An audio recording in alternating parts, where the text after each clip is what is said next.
یہاں پر آپ نے دیکھ لیا آپ کی کیا عزت ہے. پوری دنیا سے لوگ آتے ہیں لیکن حقارت کی نگاہ سے ہم پاکستانیوں کو دیکھا جاتا ہے یا نہیں ہے نا؟ ہم نے اپنا معیار گرایا ہے, ہم نے جھوٹ بولا ہے اور پھر ہم نے جھوٹوں کا ساتھ دیا ہے. آپ کو بھکاری سمجھا جاتا ہے نا؟ کیوں؟ اب ایک لطیفہ سا ہے, اس میں شاید آپ کو ہنسی نہ آئے, لیکن اگر آپ اسے سمجھ جائیں تو آپ کی آنے والی نسلیں سنور سکتی ہیں. اب غور سے سنیے گا کہ چاند پر ایک اسپیس شپ جا رہی تھی.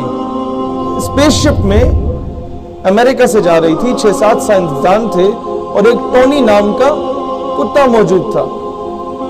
وہ خبر جب دنیا میں لیک ہوتی ہے نا کہ انسان چاند پہ جا رہا ہے اور ساتھ ایک کتے کو بھی لے کے جا رہا ہے, تو پوری دنیا میں جشن منایا جاتا ہے کہ اتنی ترقی ہوگی سائنس کو. تو یہ ساؤتھ پنجاب میں لیا بھکر کا ایک علاقہ ہے.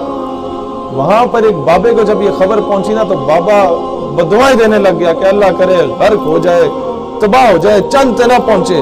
پیپل آسک ہم اے کوسچن کہ بابا جی وہ اسپیس شپ تہاڈی ہے؟ ہی ریپلائڈ نو, وہ مہندی نہیں ہے.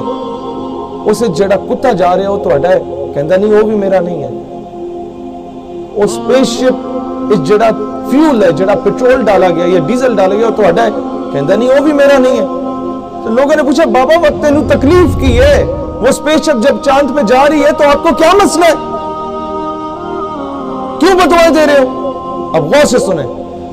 اس بابے نے کہا کہ بیٹا وہ اسپیس شپ اگر خدا نہ خواستہ چاند پہ پہنچ جاتی ہے نا, اور چاند پر چاند کی اپنی مخلوق پہلے سے موجود ہوتی ہے, اور 100 مرتبہ خدا نہ خواستہ اس اسپیس شپ سے اگر سائنسدان کی جگہ پہلے کتا باہر آ جاتا ہے تو کہیں چاند کی مخلوق یہ نہ سمجھے کہ زمین کی مخلوق ایسی ہوتی ہے, کیونکہ وہ کتا چاند پہ زمین کی نمائندگی کر رہا ہوتا ہے.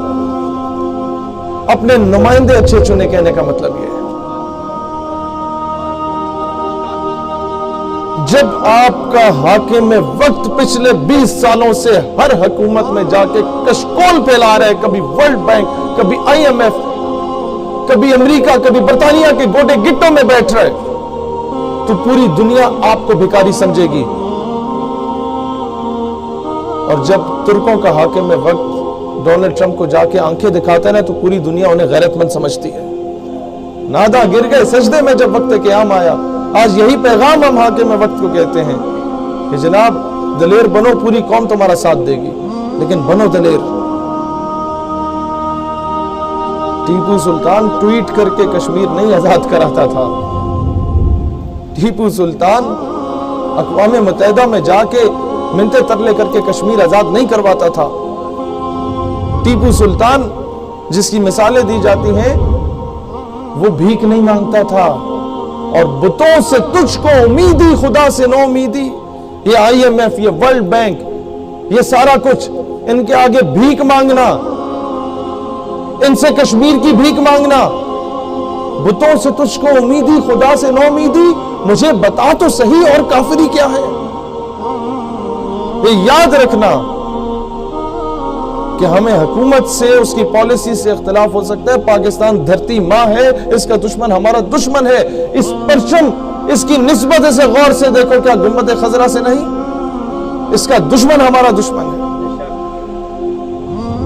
میں کیوں پیار کرتا ہوں اس ملک سے کہ یہاں پیدا ہو گیا؟ نہیں, ایک وجہ ہے کہ یہاں سعودی عرب میں آ کے بھی آپ لوگوں کو اس وطن, اس دھرتی ماں کا احساس دلا رہا ہوں کہ یہاں کماؤ, سارا کچھ کرو, لیکن اپنے ملک کو سرو کرو. سینے پہ اپنا عزت بحال کرنا چاہتے ہو؟ پوچھا جاتا ہے, are you from Pakistan? No, I am from India, I am from Bangladesh. کیوں؟